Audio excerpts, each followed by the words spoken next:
చూస్తున్నాం. విశాఖలోని Hindustan petroleum corporation వద్ద భారీ ఎత్తున మంటలు ఎగిసిపడ్డాయి. భారీ మంటలు ఎగిసిపడటంతో పరిసర ప్రాంతాల్లో కొద్దిసేపు భయాందోళన నెలకొంది. రాత్రి 8:30 సమయంలో ఫ్లేర్ స్టాక్ నుంచి సాధారణం కంటే భారీ ఎత్తున మంటలు రావడంతో మాల్కాపురం, ఆర్కేపురం, వెంకన్నపాలెం తదితర ప్రాంతాల ప్రజలు ఒక్కసారిగా ఇళ్ల నుంచి బయటకు వచ్చారు. మంటల వెలుగుతో పరిసర ప్రాంతాలు పట్టపగలు మాదిరిగా కనిపించడంతో ఏమి జరుగుతుందోనని స్థానికులు ఆందోళన చెందారు.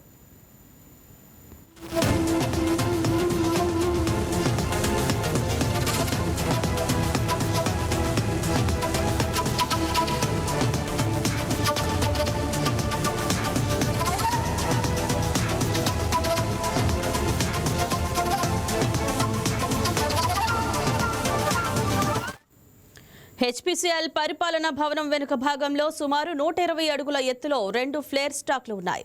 రిఫైనరీలో ఉత్పత్తి ప్రక్రియలో విడుదలయ్యే అదనపు గ్యాస్లు, వ్యర్థ హైడ్రోకార్బన్లను భద్రతా చర్యల్లో భాగంగా ఈ ఫ్లేర్ స్టాక్ల ద్వారా దహనం చేస్తుంటారు. సాధారణంగా 5 నుంచి 6 అడుగుల ఎత్తులో కనిపించే మంటలు సోమవారం రాత్రి సుమారు 12 అడుగుల వరకు ఎగిసిపడటంతో స్థానికులు భయాందోళనకు గురయ్యారు.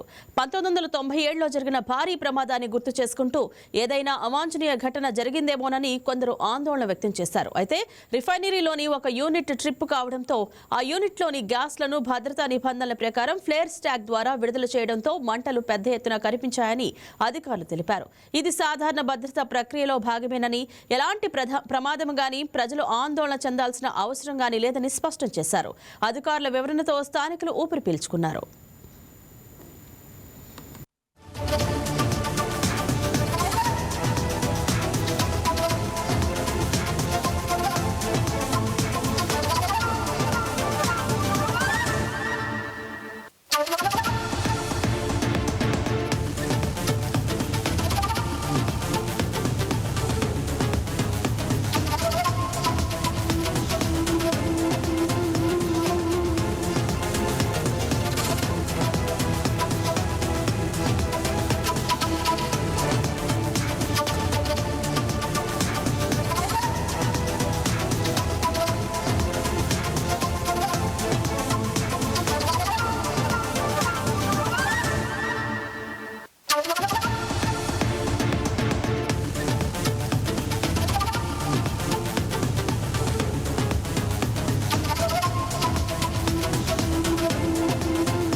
బ్రేకింగ్ న్యూస్ చూస్తున్నాం. విశాఖలోని హిందుస్థాన్ పెట్రోలియం కార్పొరేషన్ వద్ద భారీ ఎత్తున మంటలు ఎగిసిపడ్డాయి. భారీ మంటలు ఎగిసిపడటంతో పరిసర ప్రాంతాల్లో కొద్దిసేపు భయాందోళన నెలకొంది.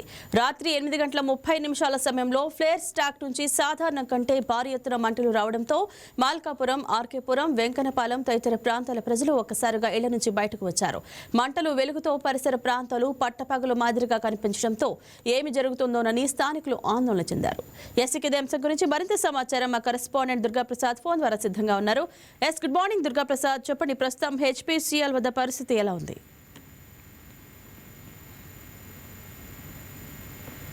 దుర్గాప్రసాద్. Good morning Durga. ఏదైతే హెచ్పీసీఎల్ హైడ్రో క్రాకింగ్ యూనిట్ అయితే ప్రమాదం అయితే చోటు చేస్తుంది. ప్రధానంగా హైడ్రో కార్బన్ షట్ డౌన్ చేసే సేఫ్టీ సిస్టమ్ ని యాక్టివేట్ చేయడం వల్ల ఆ ప్రమాదం జరుగుతుందని చెప్పేసి ఒక రావడం జరిగింది. ప్రధానంగా అందులో వేస్ట్ ఆయిల్ ఉన్నా లేదంటే ఆ సమయంలో గ్యాస్ అయ్యే అవకాశం ఎక్కువగా ఉంటుంది కాబట్టి ఆ సమయంలో ఆ ప్రమాదం జరిగిందని చెప్పి కూడా ప్రాథమిక అంచనా వేయడం జరిగింది. ఇటువంటి ప్రాణ ఆస్తి నష్టం జరగదు కానీ భారీ ఎత్తున ఆ మంటలు ఎగిసిపడటంతో ఆ చుట్టుపక్కల ఉండే ప్రాంతం ప్రజలు భయాందోళనకు గురయ్యారు. ఎందుకంటే గతంలో ఇదే తరహాలో ఎస్పీసీఆర్లో భారీ ప్రమాదం చోటు చేసుకుంది. అప్పుడు కూడా హైడ్రో కార్బన్ షట్ డౌన్ చేసే సమయంలోనే భారీ ఎత్తున మంటలు ఎగిసిపడటంతో పూర్తిగా చుట్టుపక్కలంతా కూడా మొత్తం ఎస్పీసీఆర్ అంతా కూడా ఆ ప్రమాదం భారీ ఎత్తున అది చోటు చేసుకుంటూ చుట్టుపక్కల ప్రాంతం కూడా అప్పుడు గతంలోనే భయాందోళనకు గురయ్యారు. భారీ ఎత్తున గతంలో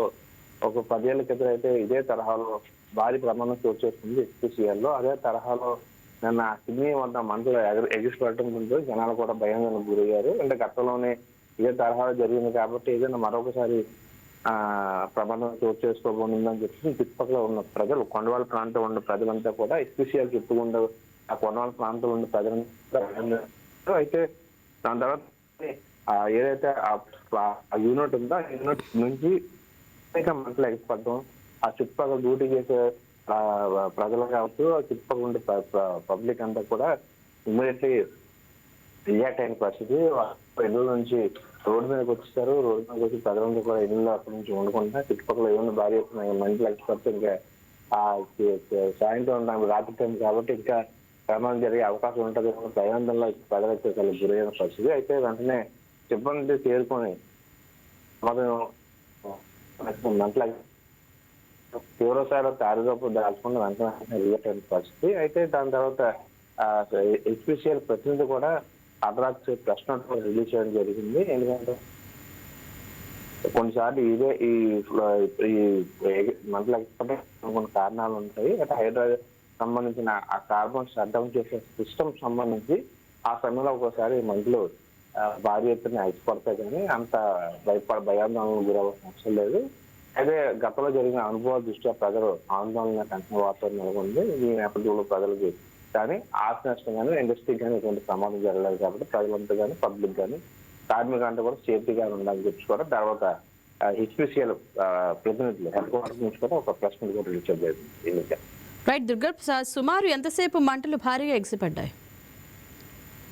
మనకున్న సమస్య దాదాపు 13 నిమిషాలు 8 నుంచి 13 నిమిషాల వరకు మంటలు ఎగిసిపడి ఈ లోపు కంట్రోల్ అయింది. రైట్, ప్రస్తుతం మంటల తీవ్రత తగ్గిందా అక్కడ? కంట్రోల్కి వచ్చింది. దాని తర్వాత కంట్రోల్ అంతా right, thank you Durga Prasad. ఎటువంటి భారీ